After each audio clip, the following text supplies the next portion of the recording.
امبارح مصر كانت في عيد، والنهاردة أيضا في عيد بظهور نتيجة الاستفتاء. طبعا في 22.8% قالوا لأ، وفي 77.2% قالوا 18 مليون صوتوا في هذه الانتخابات. طبعا احنا مصر كلها 86 مليون، يعني تقريبا 70 مليون مصري ما راحوش صندوق الانتخاب. طبعا اغلبهم من الاطفال اللي ما لهمش حق التصويت، انما اللي راحوا 18 مليون، 14 نعم و4 لا. طبعا بعض القوى السياسية هتقول احنا اللي قلنا للشارع قولوا نعم، ده مش صحيح. وبعض القوى السياسية هتقول احنا اللي قلنا للشارع قولوا لا، برضه مش صحيح. انا تقديري مما شاهدت، واكيد ناس كتير هيكونوا معايا، اكتر من 50% من اللي قالوا نعم هم ناس غير مسيسين، لا اعضاء في جماعة ولا اعضاء في حزب ولا من فلول نظام ولا يعبروا عن اي قوة سياسية. اكتر من 50% قالوا ده لان هم زهقوا من الاوضاع ومتصورين ان كلمة نعم تؤدي الى الخلاص السريع. ايضا الناس اللي قالوا لا دول برضو أظهروا مصر بمظهر رائع. كانت هتبقى مصيبة لو طلع 99% ولا 98% قالوا كانت هيبقى منظرنا أي كلام، وكنا هنغطي على المنظر الرائع الجميل اللي احنا ظهرنا فيه بشكل خلاب في الأوقات السابقة من الثورة. الناس بتقول دلوقتي بعد ما قلنا نعم خلاص، دلوقتي اللي قال نعم واللي قال كلنا نعم، طالما النتيجة ظهرت خلاص. طيب بعد نعم ايه اللي هيحصل؟ نستعد بقى، احنا هننزل كتير لجان الانتخابات، نحفظ بقى لجنتنا ونحفظ امتى تبقى فاضية وامتى بتبقى مشغولة ونروح ازاي بالمواصلات. عندنا انتخابات رئاسة الجمهورية، انتخابات مجلس الشعب، انتخابات مجلس الشورى، انتخابات المحليات، وبعدين دستور جديد فالاستفتاء على الدستور الجديد، وبناء عليه هيجري حل مجلس الشعب تاني والشورى تاني والمحليات تاني، فتخش مجلس شعب جديد وشورى جديد ومحليات جديدة. قدامنا 8 انتخابات، أو بالضبط 7 انتخابات واستفتاء.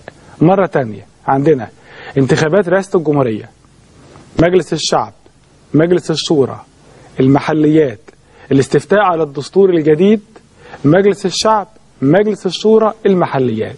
يعني قدامنا في غضون سنة تقريبا هنروح لجان الانتخابات والصناديق 8 مرات. لازم بقى نبقى جاهزين بنفس التحضر الذي ظهر، لكن بقى طبعا لازم نكون قرينا وتثقفنا أكتر واستوعبنا أكتر وتابعنا برامج المرشحين أكتر، لأن مصر مش حمل أي مغامرة لأي أحمق أو فاسد أو مخرب يختطف هذا الوطن ويدخل به في الحيط. ما احناش حمل حيطة جديدة، كفاية 30 سنة من حائط مسدود. لا نريد لأي قوة مندفعة أو حزب منفلت إن دخلنا في كارثة جديدة. في عهد حسني مبارك في كلام بقى لما نخش ونبلور الأخطاء الأساسية في عهد حسني مبارك عشان نفتح الملفات من جديد. في كوارث حصلت في عهد حسني مبارك ما نعرفش نتيجتها ايه ولا ايه اللي حصل فيها ولا مين اللي ترمخ على القضايا دي ومين اللي غطى عليها. 3 حاجات قالتهم صحيفة الكرامة أستاذ عماد الصابر، بنقولهم سريعا لابد من إعادة فتح هذه الملفات الكوارث ال3. نمرة 1 قطر الصعيد. فاكرين حضراتكم قطر الصعيد اللي اتحرق، اللي 7 عربيات اتحرقوا بالكامل والناس كانوا رايحين لعيد الأضحى والعربية بتبقى زحمة جدا جدا في العيد، 300 تقريبا في العربية، في 7 ب2000 مصري وأكتر، 2100 مصري تقريبا قتلوا حرقا في قطار الصعيد.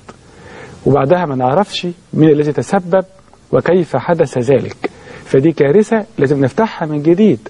2000 مصري ماتوا حرقا في قطار الصعيد في عيد الأضحى. لازم نرجع ونفتح الملف. الملف الثاني عبارة الموت، العبارة اللي مات فيها 1034 مصري، العبارة اللي كانت الناس بتقاوم الموج والغرق وقال مبارك في ماتش كرة القدم، اللي الناس كانت بتتعلق بقشاية ومبارك والسيدة الأولى وجمال مبارك وعلاء مبارك والعائلة بيحملون الأعلام كأننا في بهجة وعيد.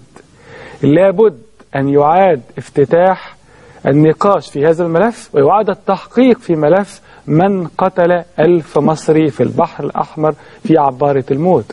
الملف الثالث كارثة الدويقة اللي كانت في رمضان والناس فيها ماتوا كتير جدا. 1200 مصري ماتوا في الدويقة، مش 20 ولا 30، مش 100 ولا 200، 1200 مصري ماتوا في الدويقة.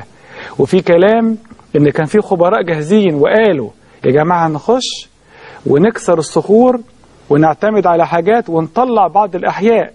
وفي كلام ان جاء قرار سياسي من فوق خلوها مقبرة وهدوها على اللي فيها وخلصونا، لسه هتشقوا ولسه هتقطعوا. ملفات الثلاثة ديت لازم تتفتح. من قتل 2000 شخص في قطار الصعيد، من قتل 1000 شخص في عبارة الموت، من قتل 1200 شخص في